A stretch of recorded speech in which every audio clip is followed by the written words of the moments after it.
ಕುಣಿಯೋಕೆ ಬರದೇ ಇದ್ರೆ ನೆಲ ಡೊಂಕು ಅಂತಾರೆ. ಹಂಗೆ ಆಗಿದೆ ಈ ಸರ್ಕಾರದ ಪರಿಸ್ಥಿತಿ.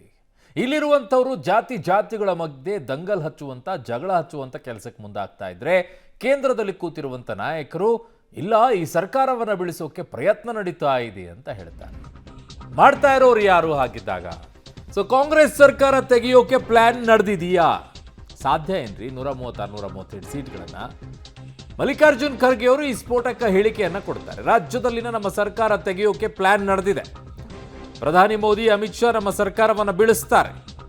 ನಿಮ್ಮಲ್ಲಿ ಏನೇ ಮನಸ್ತಾಪಗಳಿದ್ರೂ ಕೂಡ ಒಗ್ಗಟ್ಟಾಗಿರಬೇಕು, ನೀವು ಹುಷಾರಾಗಿರಬೇಕು ಅಂತ ಸಿಎಂ ಮತ್ತು ಡಿಸಿಎಂಗೆ ಕಿವಿ ಮಾತನ್ನ ಹೇಳಿದ್ದಾರೆ. ಇರ್ಲಾರ್ದಿರುವೆಯನ್ನ ಬಿಟ್ಕೊಂಡ್ಬಿಟ್ಟು ಈಗ ಈ ರೀತಿಯಾಗಿ ಹೇಳ್ತಾ ಕೂತ್ಕೊಂಡ್ಬಿಟ್ರೆ ಏನ್ ಸರ್? ಎಐಸಿಸಿ ಅಧ್ಯಕ್ಷರಾಗಿರುವಂತ ಮಲ್ಲಿಕಾರ್ಜುನ್ ಖರ್ಗೆ ಅವರೇ ಇಲ್ಲಿ ಜಾತಿ ದಂಗಲನ್ನ ಹಚ್ಕೊಂಡು ಕೂತ್ಕೊಂಡ್ಬಿಟ್ಟು ಅಲ್ಲಿ ಸರ್ಕಾರ ಕೆಡವೋಕೆ ಪ್ಲಾನ್ ನಡೀತಾ ಇದೆ ಅಂತಂದ್ರೆ ಈಗಂದ್ರೆ ಈ ಜಾತಿ ವರದಿಯಲ್ಲಿ ಏನು ಗಣತಿ ಇದೆ ಆ ವಿಚಾರದಲ್ಲಿ ಏನಾದರೂ ಒಂಚೂರು ಹೆಚ್ಚು ಕಡಿಮೆ ಆಗ್ಬಿಟ್ಟು ಅವರಿಂದನೇ ಆಯ್ತು ಅಂತ ಹೇಳೋದಾ? ಚೆನ್ನಾಗಿದೆ ನಿಮ್ದು ಅವಾಗವಾಗ ಒಂದಿಷ್ಟು ಈ ರೀತಿಯಾಗಿ ಹೇಳಿಕೆಗಳು. ಮಾಡಿರುವಂಥ ಎಡವಟ್ಟು ಈಗ ಸರ್ಕಾರದ ವಿಚಾರದಲ್ಲಿ, ಜಾತಿ ಗಣತಿ ವಿಚಾರದಲ್ಲಿ, ಲಿಂಗಾಯತರು ಒಕ್ಕಲಿಗರ ವಿಚಾರದಲ್ಲಿ ವಿರೋಧಗಳನ್ನು ಕಟ್ಕೊಂಡಿದ್ದೀರಾ. ನೋಡಿ ಏನು ಹೇಳಿದರೆ ಕೇಳಿಸ್ಕೊಳ್ಳಿ. ಗಾಂಧಿ ತನ್ನ ಪ್ರಾಣ ಕೊಟ್ಟರು, ರಾಜೀವ್ ಗಾಂಧಿ ತನ್ನ ಪ್ರಾಣ ಕೊಟ್ಟ ದೇಶದ ಐಕ್ಯತೆಗಾಗಿ. ನೀವೇನು ಮಾಡಿರಿ ದೇಶಕ್ಕೆ? ಬರೇ ಇಡಿ, ಇನ್ಕಮ್ ಟ್ಯಾಕ್ಸ್, CBI ತೊಗೊಂಡು ತಿರುಗೋದು, ಹೆದರ್ಸೋದು. ಎಲ್ಲೆಲ್ಲಿ ಕಾಂಗ್ರೆಸ್ ಗೌರ್ಮೆಂಟ್ಗಳಿವೆ ಅದಕ್ಕೆ ಯಾವ ರೀತಿಯಾಗಿ ಕೆಡವಬೇಕು, ತೆಗೆದು ಹಾಕಬೇಕು, ಅಧಿಕಾರ ಕೈಯಲ್ಲಿ ತಗೊಳ್ಬೇಕು ಅಂತಕ್ಕಂಥ ಪ್ರಯತ್ನನ ಮಾಡ್ತಾ ಇದ್ದಾರೆ. ಅದೇ ಪ್ರಯತ್ನ ನಮ್ಮ ಕರ್ನಾಟಕದಲ್ಲಿ ನಡೆದಿದೆ. ನಮ್ಮವರು ಹುಷಾರಾಗಿರ್ಬೇಕು.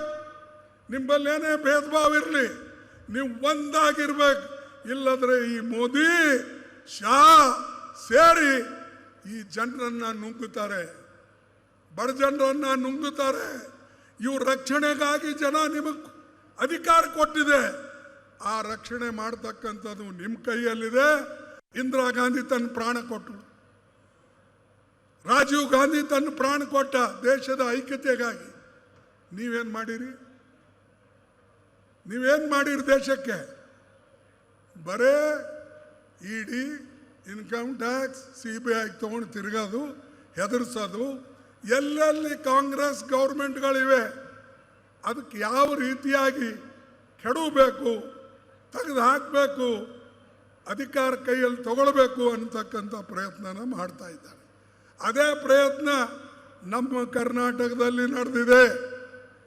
ನಮ್ಮವರು 90 ಬಾರಿ ಸರ್ಕಾರವನ್ನ ಬೀಳಿಸಿರುವಂತಹ ಖ್ಯಾತಿ ಯಾರ ಕಡೆಗಿದೆ? ಮಾನ್ಯ ಮಲ್ಲಿಕಾರ್ಜುನ್ ಖರ್ಗೆ ಸರ್ ದೇಶಕ್ಕೋಸ್ಕರ ಪ್ರಾಣವನ್ನ ತೆತ್ತರು. ಇಂದಿರಾ ಗಾಂಧಿಯವರು, ರಾಜೀವ್ ಗಾಂಧಿಯವರು ಎಲ್ಲವೂ ಕೂಡ ಓಕೆ. ಅಧಿಕಾರವನ್ನು ಹಾಗೆ ಬಳಕೆ ಮಾಡಿಕೊಂಡ್ರಲ್ಲ. ಯಾವ್ಯಾವ ರಾಜ್ಯಗಳಲ್ಲಿ ಹೇಗೆ ಸರ್ಕಾರಗಳು ಬಿದ್ದವು, ಯಾವ ರೀತಿಯಾಗಿ ರಾಷ್ಟ್ರಪತಿ ಆಳ್ವಿಕೆಯನ್ನು ಹಾಕಿದ್ರು ಅಲ್ಲಿ, ಅವಾಗ ಏನು ನಡೀತು ಅದನ್ನ ಬಗ್ಗೆ ಹೇಳಬೇಕಲ್ವಾ? ಆಗಲೂ ಕೂಡ ನಡೀತು, ಈಗಲೂ ಅವರು ನಡೆಸ್ತಾ ಇದ್ದಾರೆ. ಇವ್ರು ನಡೆಸ್ತಾ ಇರುವಂಥದ್ದು ಮಾತ್ರ ತಪ್ಪು, ಅವಾಗ ನಡೆಸಿದ್ದೆಲ್ಲ ಸರಿ. ಚೆನ್ನಾಗಿದೆ ನಿಮ್ಮ ರಾಜಕೀಯಗಳು. ಅವ್ರಿಗೆ ತಕ್ಕಂಗೆ ಅವ್ರು ಆಡ್ತಾರೆ, ನಿಮಗೆ ತಕ್ಕಂಗೆ ನೀವು ಆಡ್ತೀರಾ.